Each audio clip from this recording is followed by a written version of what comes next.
संत वंदन वसंत महिमा आता वंदू निज सज्जन जी दीनदयाळ चातक घन ज्यासी जनवन विजन समसमान समत्वे. आता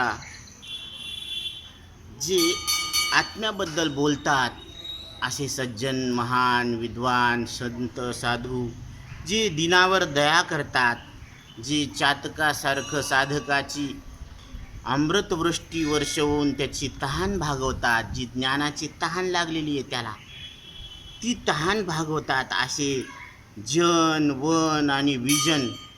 म्हणजे जन म्हणजे लोक, वन म्हणजे हे वन अरण्य असतं ना, आणि विजन म्हणजे जिथं लोक नाही असं ठिकाण.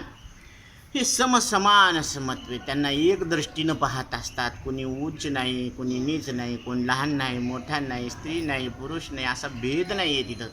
सगळे एक परमात्मा आहे. सर्व समान समते हेची भांडवल संताते. संताजवळ भांडवल आहे. कोणतं आहे? सगळ्यांना एकाच नजरेनं पाहतात. म्हणून मुंगी आणि राव आम्हा सारिकाचे भाव. तुमचं सोनं जे आहे ना ते आम्हाला मृत्तिके समान आहे. म्हणून आपण काल विषय घेतला होता कीर्तन शब्दाचा अर्थ काय. कीर्तन चांग कीर्तन चांग होय अंग हरी रूप. ऐकणाराचं अंग हरिरूप झालं पाहिजे. त्याला वाटलं पाहिजे की मी हरी आहे, मी मनुष्य आहे, मी जातीचा आहे, मी कुळाचा आहे, मी धनवान आहे, बुद्धिमान आहे. ह्या सगळ्या कल्पना त्याच्या गळून पडायला पाहिजे. म्हणून संसार मनातूनी गळून पडे कसली जीवाला भूल पडे, कसली जीवाला भूल पडे. म्हणून हे संसार मनातून गळून पडत असतो. म्हणून ह्या कल्पना सगळ्या गळून पडत असतात आणि त्याला वाटतं की मी आत्ता इथं प्रत्यक्ष परमात्मा आहे. जसं देहात्मभ्रम किती प्रत्यक्ष आहे. आता आपल्याला वाटतं का नाही की मी माणूस आहे म्हणून. हे जितकं खरं आहे 100%, तितकंच खरं 100% वाटायला पाहिजे की मी आत्मा आहे, मी अमृत स्वरूप आहे, मला मृत्यू नाही, मी न बदलणारा आहे, मी जाणणारा आहे, मी न दिसणारा आहे. अदृश्य दर्शने संतांची. असं साधू संत आपल्याला सांगतात तुम्ही अदृश्य परमात्मा आहे. हे आपली स्वतःची ओळख करून देतात. म्हणून हे त्यांच्याकडे भांडवल आहे. तेने भांडवले जे पुरते ते परब्रह्मा ते आकळीती. त्या भांडवलानं ते तुमच्या ठिकाणी असलेलं परब्रह्मत्व लक्षात आणून देतात. संत कृपा करीती जेथे, जिथं साधू संतांची कृपा होत असते, परमानंद प्रगटे तेथे, तिथं परमानंद प्रगट होत असते. बरवा संत समागमू प्रगटलात्मा रामू. हरी पाहिला रे, हरी पाहिला रे आजी. सोनियाचा दिनू वरुषे अमृताचा घनू आजी. सोनियाचा दिनू. आज सोन्याचा दिवस आहे कारण अमृताचा वर्षाव होत आहे. तुम्ही अमृत स्वरूप परमात्मा आहेत असं आत्मस्वरूपाच्या ज्ञानाची सद्गुरू वर्षाव करते तुमच्यावर. कारण तुम्ही सध्या त्रिविध तापानं तापलेला आहे तुमचा तवा. म्हणून मदालसा माता सांगते बाळाला, बाळा तू माझ्यासमोर आई आई म्हणून घोंडा घोळत बसू नको. उठी जाई पुत्रा तीर्थे तू हिंड, तेथे तुझा साधू संत भेटती उदंड. तया माझी आत्मज्ञानी जे न बोले वितंड, ते तुझ भुजविल प्रचंड. जे वितंडवाद घालत नाही, डायरेक्ट तुमच्या स्वरूपाची ओळख करून देते. तत्वम आसी, ते ब्रह्म तू आहेस. इतकं का म्हणून घोळायचं मग त्याला. डायरेक्ट जर आत्मज्ञानाचा उपदेश व्हायला लागला तर मग त्याला तीर्थयात्रेत कशाला गुंतवायचं. इकडं जा तिकडं जा, हे साधन कर ते साधन कर. म्हणून जगद्गुरू तुकोबरायकडे सगळे गेले आणि याचना केली, महाराज आम्ही काय करावं. जेने नये जन्म, ज्याच्यामुळं तुम्हाला पुढचा जन्म मिळणार नाही यमाची यातना आणि यमाचे ठोके बसणार नाही, ऐशी या साधना करा काय. असं साधू संत सरळ आणि स्वच्छ पारदर्शी सोपा मार्ग सांगतात, असा उपदेश करतात. आणि आपल्या ठिकाणी असलेली जी तळमळ आहे, जे दुःख आहे, जी आपली आग व्हायला लागली ना, ती शांत करतात. कारण अमृताचा वर्षाव करतात. तू ब्रह्मस्वरूप आहे अशा ज्ञानामृताचा काय करतात? वर्षाव करतात. ते तुझं बुजविल प्रचंड, त्रिविध तापे तापलो रामराया, परम दीन दयाळा निरसी मोहमाया. ती मोह आणि ती माया निवृत्त करतात विवेकाच्या शस्त्रानं. म्हणून या लागी निज संता ते वित्ते जीविते अनन्य. म्हणून या निज स्वरूपाची ओळख करून देणारे जे साधू संत आहेत, वित्ते जीविते अनन्य, म्हणून त्यांना अनन्य भावानं शरण जायला पाहिजे. तनु मनु जीवे चरणाशी लागावे, अगर्वता करावे दास्य सकळ. तिथं कुठलाच गर्व ठेवायला नाही पाहिजे की मी एवढा मोठा आहे, मी कसं काय सेवा करू. मानतो तुमच्या मोठेपणाला, पण त्या मोठेपणानं तुमचं मृत्यूचं दुःख निवृत्त झालं का? नाही झालं ना. मग काय जाळायचं का त्या मोठ्यापणाला? थोरती पाहिजे गळाली अहंता, उपदेश घेता गोड वाटे. बरं का, उपदेश घ्यायला गोड वाटतं, पण मोठेपणा सांडावा लागतो. म्हणून थोरपणा परा सांडीची, जय जगा धाकुटे होई जे तवेची जवळीक माझी. जेव्हापेक्षा तुम्ही जगापेक्षा लहान होताल, त्यावेळेस तुम्ही देवाच्या जवळ जाताल. म्हणून देवाला, सद्गुरूला तनु मनु जीवे चरणाशी लागा, अगर्वता करावे दास्य सकळ. गर्व अहंकार तुटून पडायला पाहिजे. म्हणून अहंकार गेला तुका म्हणे देव झाला. म्हणून संताशी जो अनन्य शरण, त्याशी ओवळे शिवपण. त्याला शिवपण सुद्धा ओवळय, ओवळ्यात टाकलं शिवाला सुद्धा. कारण अहम देऊनी शंभू शांभवी झाला. अहम जाळावा लागतो, मग शिवत्व येत असतं. ऐसा होय परम पावन संत भजन केलिया. असं संतांचं भजन केल्यावर तो साधक परम पावन होत असतो. सेविता संत चरण तीर्था. संत चरणांचं तीर्थ सेवन केल्यानंतर तीर्थी पायवण्या उडविती माथा. सगळे तीर्थ त्याच्या चरणाला लोटांगण घालतात. काय महिमा आहे. सोहू मुक्ती ते हाणे लाथा, ते संत कृपार्था वंदिले. चारी मुक्त्यांना तो लाथा मारतो. म्हणून संत चरण वंदनीय आहेत. जिथं आपण कशासाठी धडपड करायला लागलो? मुक्तीसाठी. आणि इथं मुक्तीला तर ते लाथा मारायला लागले. म्हणून मोक्ष त्याचे भूस दृष्टीपुढे. ज्याच्या दृष्टीसमोर मोक्ष सुद्धा भूसासारखा आहे हो. आणि भूस घेतो का आपण? नाही घेत. मग भूस आसार आहे, तसा मोक्ष सुद्धा काय आसार आहे. कारण त्याला गरज नाही आता. बंधनची नाही ठावे, मुक्त कासया म्हणावे, या स्थितीला पोहोचून जातो. म्हणून हे वारीला जाताना, तीर्थयात्रा करताना ठीक आहे, चांगलं आहे ते, ती सुद्धा पायरी आहे. पण तिथं चित्ताची अवस्था बदलते का हे व्यवस्था लावण्यातच खर्च जाते? व्यवस्था लावते तर अवस्था बदलत नाही. म्हणून अवस्था सुद्धा बदलायला पाहिजे, चित्ताची अवस्था.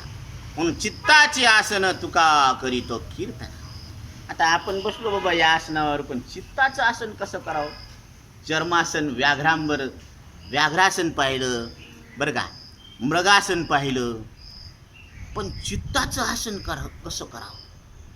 आसन म्हणजे बसण्याचं एक हे आहे ते बरं का, बसायचं एक साधन आहे. तर त्या साधनावर व्यक्ती बसत असतो. तसं चित्ताला साधन करायचं आणि त्याच्यावर बसायचं म्हणजे आरूढ व्हायचं. आरूढ होणं म्हणजे त्याला आपल्या काबूत करणं. मनोजवम मारुततुल्य वेगम जितेंद्रियम बुद्धिमतां वरिष्ठम वातात्मजं वानरयुधमुख्यं श्रीरामदूतं शरणं प्रपद्ये. मनाला ताब्यात घेतलं, जिंकलं. कसं जिंकावं मन? तया स्वांतकरण जिता सकळ कामोपशांता परमात्मा परवता दुरी नाही. वा, माऊली सांगतात, ज्यानं आपलं अंतकरण जिंकलं त्याला परमात्मा दूर नाही दुसरा नाही. 2 पॉइंट आहेत बघा. गुरुवर्य बापूराव महाराज परतूरकर नेहमी सांगत असतात, उदाहरण देतात बरं का व्यवहारात. तुमच्या बायकोचा नवरा तुमच्याहून दूर आहे का, दुसरा आहे का, जवळ आहे का, इथं 3 पॉइंट घातले महाराजांनी. आणि तुम्हीच आहे. हे किती टक्के? याच्यात संशय, याच्यात विपर्यास आहे. संशय विपर्यास रहित दृढ अपरोक्ष ज्ञान आहे की माझ्या बायकोचा नवरा मीच आहे. क्या बात आहे, शाबास. तसं शरीर श्वास इंद्रिय अंतकरणाला जाणणारे तुम्ही बरं का, आणि या सगळ्यांचा बाद झाल्यावर उरलेले तुम्ही, म्हणजे जिथं संसार नसतो, जिथं प्रपंच नसतो त्याला निष्प्रपंच म्हणतात, आणि जे निष्प्रपंच असतं ते ब्रह्म असतं. मग तुमच्याहून देव दुसरा आहे का? पहिला पॉइंट. दूर आहे का, जवळ आहे का? जवळ आहे म्हणल्यावर खपत नाही ना, आणि तुम्हीच आहेत ना, आता फिट बसणं. हे 3 पॉइंट आहे. म्हणून ध्यानात घ्या, तुमच्याहून देव दुसरा नाही, दूर नाही, जवळ नाही, तुम्हीच आहे. म्हणजे आता इथं प्रत्यक्ष तुम्ही परमात्मा आहे. म्हणून न करी रे संग राय रे निश्चळ, न करी रे संग राय रे निश्चळ, लागो निधी मळ ममतेचा, या नावे अद्वैत खरे ब्रह्मज्ञान. अनुभवा वाचुनी बडबडती, म्हणून अनुभविता आणि अनुभवी न वार्ता. म्हणून हे अनुभव आहे तुम्हाला की तुम्हाला कळतं, आणि ज्याला कळतं तो देव आहे. देवतनाथ दिव्या अशी सद्गुरू आपल्याला ओळख करून देतात. आता वंदू श्री जनार्दन, त्याचे नाम निर्दळी नामाभिधान.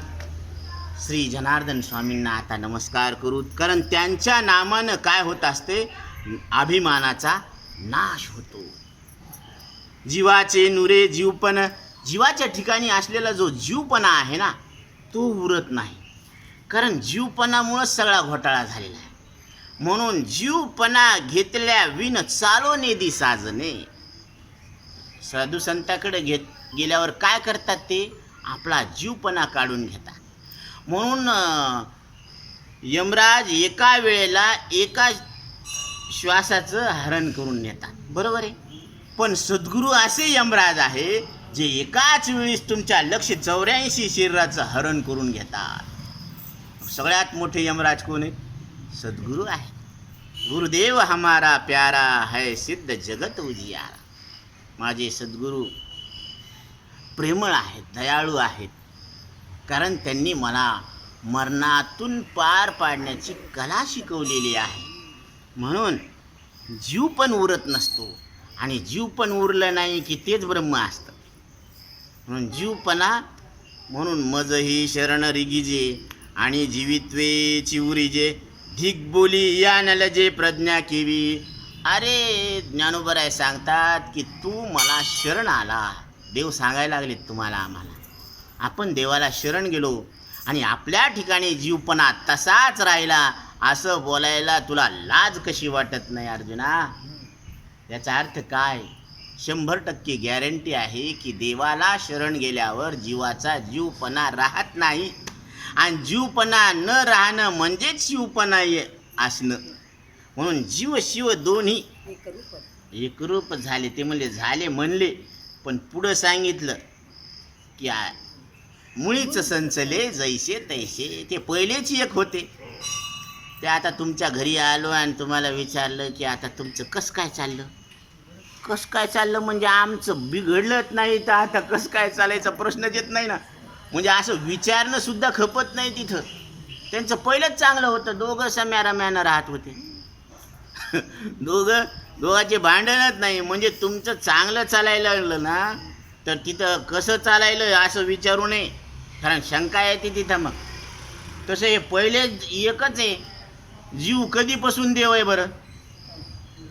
नाही नाही, तुम्ही पोथीला ऐकायला आल्यापासून देव झाले का पहिलेच देव आहेत? पहिलेच देव आहेत तुम्ही. मग मधात तुम्हाला भ्रांती झाली म्हणून तुम्ही काय म्हणाले की मी जातीचा आहे, कुळाचा आहे, वंशाचा आहे, माणूस आहे असं म्हणालेत ना कल्पनेमुळं. आणि कल्पना मग इथं आल्यावर काय झाली? विवेक जागृत झाला. मग विवेकानं कल्पनेचा नाश झाला. मग तुम्ही पहिलेच देव होते, ते देव पण तुमच्या लक्षात आलं. म्हणून हे लक्षात येत असतं या गोष्टी. म्हणून साचार झाली या आठवण, आठवा नाठवा बोळवण, यांची आठवण केली. नुसती आठवण जर गेली सद्गुरूची तर काय होत असतं माहिती का? आठव नाठव गेला भावा भाव, झाला स्वयमेव पांडुरंग. पांडुरंग स्वतः प्रगट होत असतो. काम क्रोधाचे निर्दळन, नामस्मरण केली या. त्यांचं नामस्मरण केल्यावर काय होत असतं? काम क्रोध हे विकार नष्ट होऊन जातात. म्हणून राग आला ना विठ्ठल विठ्ठल म्हणायचं. राग आल्यावर काय म्हणायचं? विठ्ठल विठ्ठल विठ्ठल विठ्ठल. म्हणून विठ्ठल विठ्ठल म्हणल्यानं काय होतं? ते राग शांत होते. राग काय होतो? शांत होतो. नाही, राग शांत झाला की कामसुद्धा आपोआप काय होतो? शांत होत असतो. म्हणून खेळ्यामध्ये एक हनुम्या भला आहे ना, त्याच्यावर काम क्रोधाचा थाराच चलत नाही. म्हणून तो खेळिया आहे, हनुमंतराय. अगाध श्री जनार्दन नाम, समूळ उडवी कर्मा कर्म. क्या बात आहे! जनार्दन नामामध्ये अशी ताकद आहे की हे मुळा सगट कर्म, अकर्म, विकर्म हे सगळे कर्म उडवून टाकतो. जसं आपण पहिले काय करायचो? हे करायचे, पाखडायचे आहे ना. ते पाखडत असताना राशिकीकडं आणि भुसिकीकडं पळायचं. वरून उधळायचं आहे की नाही. ते राशिकीकडं आणि भुसिकीकडं, मग भूस उडून जाते. तसं हे सद्गुरूचं नाव घेतलं की कर्माचं गाठोडं उडून जाते, जळून जाते. आणि जळालेलं उगवत असतं का? नाही ना. म्हणून लाजा लोपती धर्माधर्म, धर्म आणि अधर्माला लाज येते आणि ती सुद्धा लपून बसते. प्रपंच परब्रह्म एकत्वे प्रगटे. आता प्रपंच जो समोर होता ना तो सुद्धा प्रपंच म्हणून उरलाच नाही, ते सुद्धा काय झालं? ब्रह्म म्हणून प्रगट व्हायला लागला. कारण आरशामध्ये जे पाहतो आपण ते प्रतिबिंब आहे आणि हे मुख म्हणजे काय आहे? बिंब आहे. पण प्रतिबिंब बिंबाशिवाय नाही, म्हणजे अस्तित्व बिंबाचंच आहे.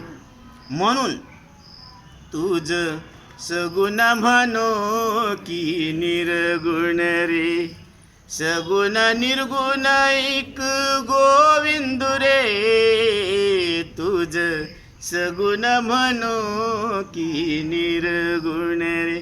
आधी माऊलीनं काय सांगितलं? त्रिगुण आसार निर्गुण हे सार, सारासार विचार हरिपाठ. शरीर, लोक, भोग आणि शरीर हे तमगुण आसार आहेत. प्राण, कर्मेंद्रिय रजोगुण आसार आहेत. ज्ञानेंद्रिय अंतकरण सत्वगुण आसार आहेत. आणि तुम्ही याला जाणणारे आत्ता इथं निर्गुण सार आहे. निर्गुण हे सार, हे म्हणजे आत्ता आहे, इथं आहे आणि तुम्ही आहेत. तुम्ही कोण आहेत? निर्गुण परमात्मा आहेत. म्हणून ज्ञानदेव म्हणे निवृत्ती निर्गुण. माझे श्रीगुरु निवृत्तीनाथ हे निर्गुण परमात्मा आहेत. आणि त्यांनी त्याच्या पुरतच मर्यादित ठेवलं का? नाही नाही, दिधले संपूर्ण माझे हाती आणि तू सुद्धा निर्गुण परमात्मा आहे असं मला सांगितलं. मग निवृत्तीनाथ माझे सद्गुरू आहेत का? का मोठे भाऊ आहेत का? आणि मी त्याचा लहान भाऊ आहे का? असं नाही सांगितलं. दिधले संपूर्ण माझे हाती का ठेवले आपल्या खिशामध्ये? बरं का? दिधले संपूर्ण माझे हाती. मी सुद्धा निर्गुण परमात्मा आहे आणि सद्गुरू सुद्धा निर्गुण परमात्मा आहे. आता तिथं गुरु शिष्याचा भेद कुठं राहिला हो? भेदत नाही, म्हणजे वास्तविक अभेद आहे. खोटा भेद आहे म्हणजे वास्तविक अभेद आहे. म्हणून प्रपंच आहे का ब्रह्मच आहे? जन नो हे अवघा जनार्दन. हे जन नाही, हे जग नाही, काय आहे? केवळ परमात्मा आहे. आपली ज्याची त्याची नजर आहे. ज्याच्या अंतःकरणामध्ये अज्ञान आहे त्याला सगळा भेद दिसतो, आणि ज्याच्या अंतःकरणामध्ये आत्मज्ञान प्रगट झालं त्याला सगळं अभेद दिसत असतं. म्हणून अशी नजर येत असते. वंदिला श्री जनार्दन चरण, जन्म मरणाशी ये मरण. श्री जनार्दन स्वामींच्या चरणांना वंदन केल्याबरोबर काय झालं, जन्म मरणालाच मरण आलं. म्हणजे हे चक्र खुंटलं, आणि चक्र संपलं म्हणजे काय झालं, मरण नाही म्हणल्यावर आनंद नाही. मग नाचायला नाही पाहिजे, कवा नाचायला पाहिजे, वरातीतच नाचायला पाहिजे का? आता नाचा. या रे नाचू प्रेमानंदी,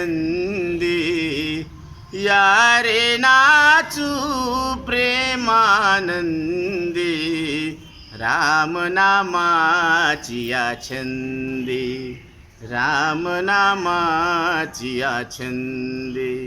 मना श्रीराम जय राम, जय जय राम. मना श्रीराम जय राम, जय जय राम. भव सिंधू तारक नाम. या रे नाचू प्रेमानंदी. या सगळे या. महाराज पैसे नाही आमच्याकडे. अरे ये इकडं. पैसा नाही लागत इथं. हे पाकिट कसं काय घ्यायलेत मग? ध्यानात घ्या. तुम्ही नियमानं पहा, तत्वानं पहा. जिथं पाकिट आहे तो धंदा आहे, परमार्थ नाहीये. आणि जिथं घेवाण देवाण कशाची आहे, सुखाची आहे, तो परमार्थ आहे. हे सूत्र ध्यानात घ्या. कोणाला बोलवायचं कोणाला नाही बोलवायचं हे तुमच्या मनावर आहे, पण नुकसान तुमचं आहे त्याच्यात. बरं का. साधू संत हुशार करतेत, जाग करतेत. उठा जागे व्हारे. आता म्हणजे कवा, शिंग आल्यावर, शेपूट फुटल्यावर, पाला आल्यावर.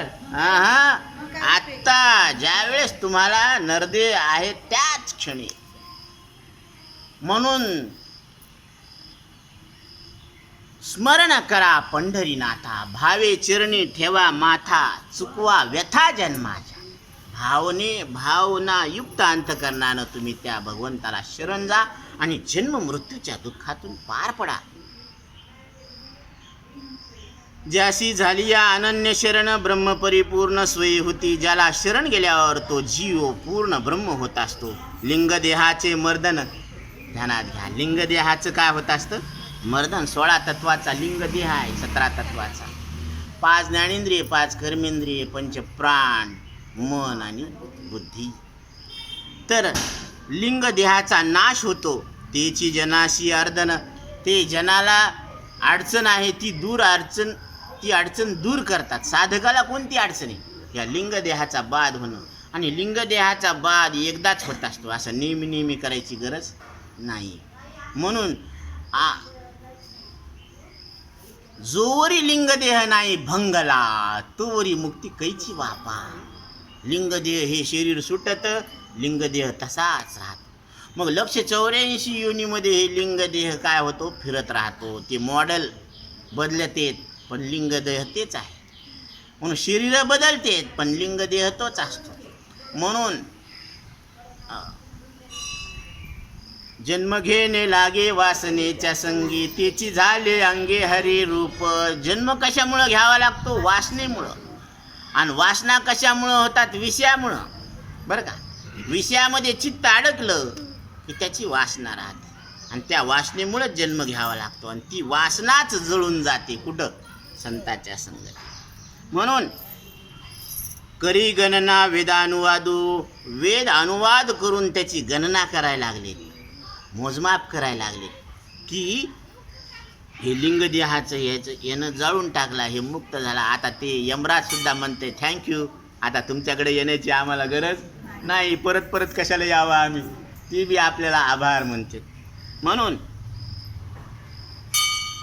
यापरी श्री जनार्दनू कर तळामळक करी विज्ञानू. म्हणून जनार्दन स्वामींनी काय केलं माहिती आहे का, कर तळामळक. म्हणजे कर म्हणजे हे हा तळहात, हात.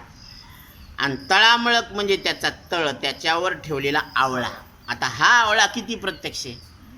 तळहातावर ठेवलेला आवळा किती प्रत्यक्ष? डोळ्यानं प्रत्यक्ष आहे ना.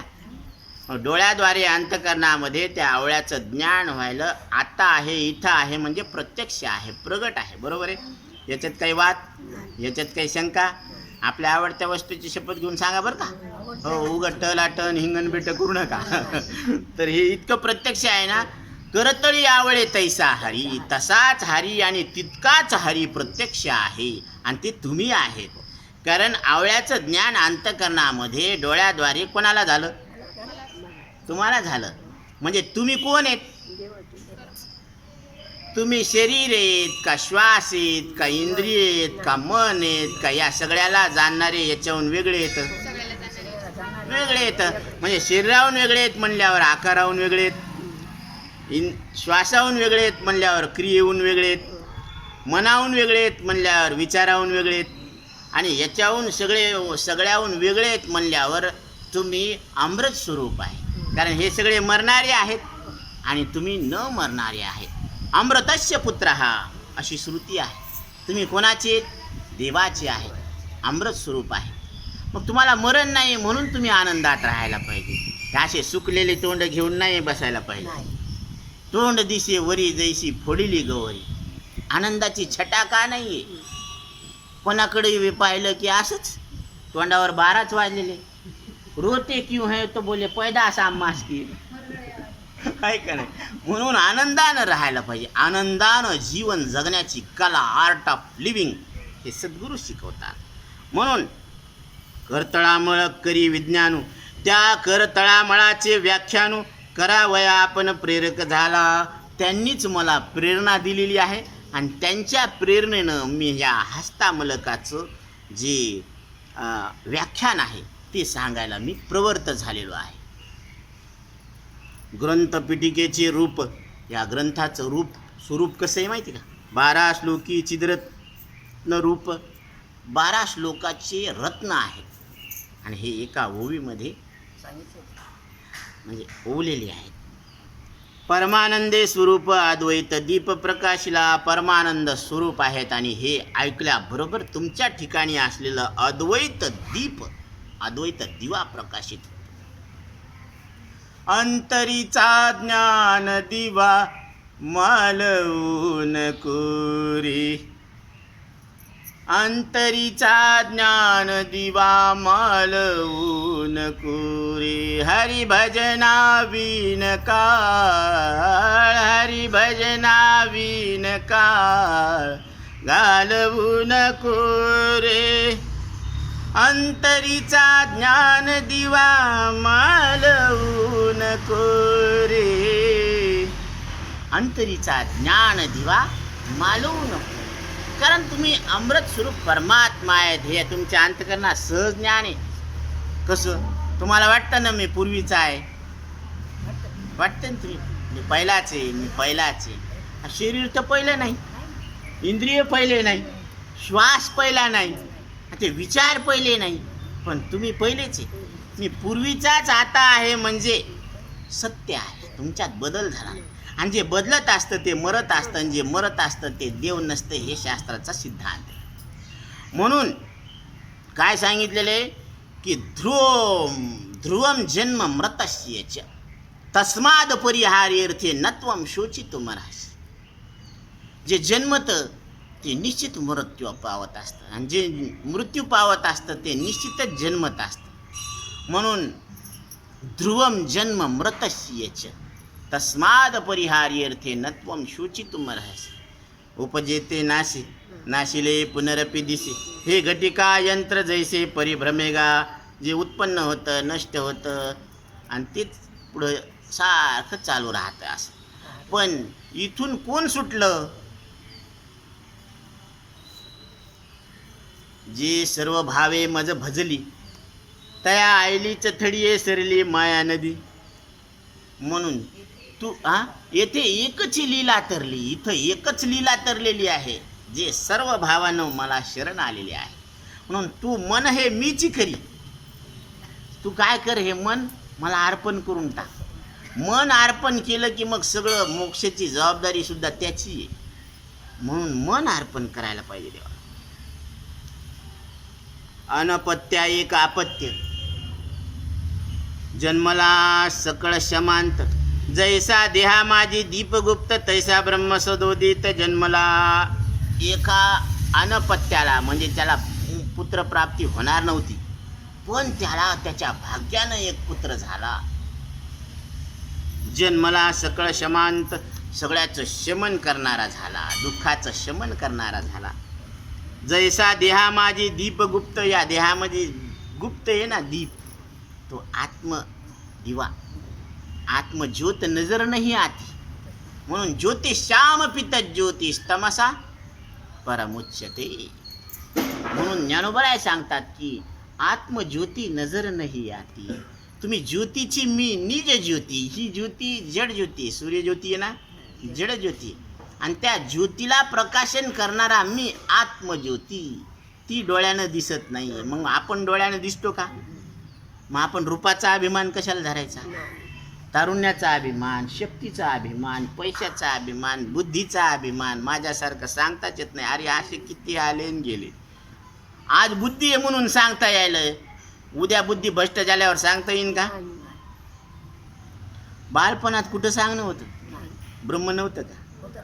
त्या बात सांगणं न सांगणं बुद्धीचा धर्म आहे, ते आपलं स्वरूप नाहीये. हा, सांगितल्यानं ऐकणाराचा भ्रम दूर होतो, हे बरोबर आहे, 100% खरं आहे ते.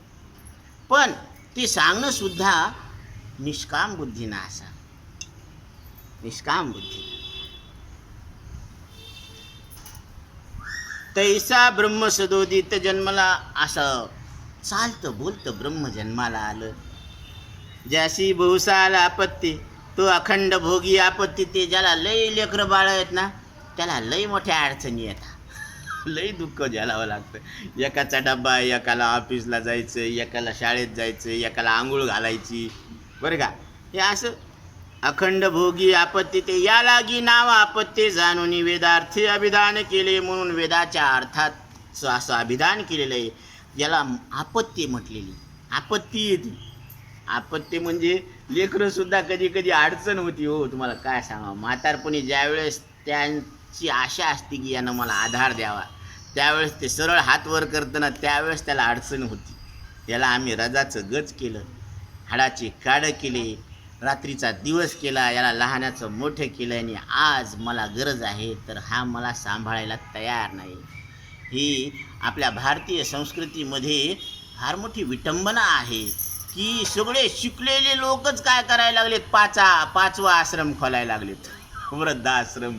म्हणजे हे सगळ्यापेक्षा शहाणे झाले, हे शिकले तितके हुकलेले आहेत. हे बरोबर आहे की नाही? आई वडिलांची सेवा करणं ही आपल्या हिंदू संस्कृतीची परंपरा आहे. मात्र देवो भव, पितृ देवो भव, आचार्य देव. आई वडील आणि गुरु यांना देव समजून पूजन करावं, ही आपली काय आहे, संस्कृती आहे. आणि या पवित्र संस्कृतीमध्ये आपल्याला पवित्र असलेला हा नरदेह मिळालेला आहे, आणि पवित्र साधू संतांची संगती झालेली आहे, आणि पवित्र ग्रंथाचं आपण श्रवण करत आहोत. हे आपलं भाग्य नाही का? मनाला प्रश्न करा आपल्या, कशामुळं नाराज आहे? कोणावर नाराज आहे? कोणावर रुसणार आहेत तुम्ही? कोणामुळं फुगायलेत तुम्ही? ये गिले शिकवे किस्से करोगे, शिकवे शिकायत किस्से करोगे. म्हणून कोणावर रुसू नका, कोणावर नाराज होऊ नका, कारण नाराज होण्यासारखं काही नाहीच आहे, फुगण्यासारखं काहीच नाही आहे, कारण सगळे एक परमात्मा आहे. कुणी कमी नाही, कुणी जास्त नाही. म्हणून सुपुत्र कोण? जे पितरा ते तारिती, जे पितरांचा उद्धार करतात, जे पूर्वजा ते उद्धारिती, जे आपल्या पूर्वजांना ज्यांचा उद्धार करतात. सुपुत्र त्या ते म्हणती, ते पुत्र संपत्ती दुर्लभ. अशी पुत्र संपत्ती होणं दुर्लभ आहे, असा पुत्र होणं दुर्लभ आहे. आता पुत्राचे प्रकार आहेत बरं का. जे आईवडिलांच्या मनोगताप्रमाणे वागत असते, असा एक पुत्र आहे. जे आईवडिलांची सेवा करतो, असा एक पुत्र आहे. जे आईवडिलांना जन्म मृत्यूच्या दुःखातून पार पाडतो, असा एक पुत्र आहे. आणि जो आईवडिलांचं ऐकत नाही, त्यांना दुःख देतो, असा एक पुत्र आहे. म्हणून धुंदुकारीनं बाबाला सांगितलं, आत्मदेवाला, की मला पॉकेट मनी द्या, खर्चायला पैसे द्या. त्यावेळेस आत्मदेवानं सांगितलं, माझ्याकडे पैसे नाही. त्यावेळेस लाथा बुक्क्यांचा प्रहार केला आत्मदेवावर आणि तो आत्मदेव रडत रडत गोकर्णाकडे गेला. गोकर्ण महाराजाला सांगितलं की मला धुंदुकारीनं पॉकेट मनी न दिल्यामुळं लाथा बुक्क्यांचा प्रहार केलेला आहे. तर ते म्हणले, ठीक आहे, आता तुम्ही वनाकडे प्रस्थान करा, गंगेच्या तीरी एक कुपीन करा आणि तिथं विठ्ठलाचं नामस्मरण करत बसा. हां, तर त्याप्रमाणे आत्मदेवानं आराधना करायला सुरुवात केली आणि त्यांना मोक्षाची प्राप्ती झाली. असा एक पुत्र आहे. आणि कपिल मुनींनी आपल्या वृद्ध मातेला आत्मज्ञानाचा उपदेश केला, ब्रह्मज्ञानाचा उपदेश केला. असा एक पुत्र आहे. तर हे पुण्यकर्म ज्याचे जोरदार आहेत ना, त्यांनाच अशी संपत्ती मिळत असते. म्हणून ही दुर्लभ आहे. शोक संताप कारका घरोघरी पुत्र देख, अनेकी जन्मती अनेक सुपुत्राचे मुख विरळा देखे. असे शोक म्हणजे दुःख देणारे, ताप देणारे, जगताप, जगाला ताप देणारे जगताप, असे लई मोठी घरोघर आहेत असे लेकरं की जे आईबापाला दुःख देते. घरोघरी पुत्र देख, असे घरोघर आहेत. म्हणून पुत्र असावा उंडा, जो तिन्ही लोकी लावी झेंडा नसावा. बरं का, तर असं म्हणते, गांड पुसायचा चिंधा, असा नसावा पुत्र. नाही तर मग नसावाच. असला तर त्यानं तिन्ही लोकांमध्ये उभारिला ध्वज, तीही लोकावरी ते हे निवृत्ती ज्ञानदेव सोपान मुक्ताबाई. असे आहेत रत्न. म्हणून आणि या 14 अक्षरी मंत्राचा जो जप करतो ना, त्याला प्रत्यक्ष ज्ञानेश्वर महाराज दर्शन देतात. हे सत्य आहे. एका ब्राह्मणाला जीवनमुक्त पुत्राची प्राप्ती. आता एका ब्राह्मणाला जीवनमुक्त पुत्राची प्राप्ती झालेली आहे. किती वाजले? 10 वाजले. कोणी एक ब्राह्मणाचे ग्रही परमभाग्यास्तव पाही, जन्म पावला चर्मदेही, त्याचे वैभव तेही निजे. कोण्या एका ब्राह्मणाच्या घरी परम भाग्यानं पहा, एक चर्मधारी म्हणजे चमड्याचा देह धारण केलेला पुत्र झालेला आहे. तर सगळ्याचेच देह कशाचे आहेत? चमड्याचे आहेत. चामडे के पुतले तो भजन करले, चामडे के पुतले तो भजन करले. कारण हा देह कसा आहे? चमड्याचा आहे. कबीरा कहे जग आंधा, आंधे जैसी गाय, बछड़ा था सो मर गया झूठी चाम चटाय. ते मेलेल्या वासराचं गाय काय करत असते? अंग चाटत असते. तसं आपण काय करायला लागलो? चमड्याचीच परीक्षा करायला लागलोत ना. अष्टावक्र मुनी ज्यावेळेस त्यांच्या वडिलांना वेदसभेमध्ये बोलावणं आलं होतं, पण त्यांचं काही कारणामुळं जाणं झालं नाही. त्यांनी पुत्राला सांगितलं, बाळा तू जा या ब्रह्मसभेमध्ये. पहिले ब्रह्मसभा भरायचा. तर त्यावेळेस अष्टावक्र मुनीचं शरीर, आता शब्दात पहा, अष्टावक्र म्हणजे 8 ठिकाणी अंग ज्यांचं वाकडं आहे, ते कसं चालत असतील ते त्यांच्या चालण्याला पाहून ज्यावेळेस त्यांचं आगमन झालं त्या ब्रह्मसभेमध्ये, तर त्या सभेमध्ये बसलेले ब्रह्मवेत्ते त्यांच्या शरीराची रचना पाहून हसू लागले. त्यावेळेस अष्टावक्र मुनींनी सांगितलं, हे राजन, ही ब्रह्मवेत्ते लोकांची सभा नाही, हे चमड्याची परीक्षा करणाऱ्या चांभारांची सभा आहे. तर त्यावेळेस सगळ्या ब्रह्मज्ञानी व्यक्तींनी तोंडात बोटं घातले. तुम्ही काय म्हणायला लागले ऋषीवर? तुम्ही खरं आहे, तुम्ही ज्याला पाहून हसायला लागले त्याला कळत नाही, आणि ज्या मला कळतं त्याला तुम्ही पाहिलेच नाही. की आवाज फार समर्पक उत्तर दिले. अदृश्य दर्शने संतांची या, मी अदृश्य परमात्मा आहे. तुम्ही या 3.5 हाताच्या देहाकडे पाहून मला हसायला लागले. तुमची नजर चमड्याची, तुम्हाला त्याच्यातला आत्मा कुठं दिसला? ऊस आहे डोंगापरी रस नो हे डोंगा, काय भुललाशी वरलिया रंगा.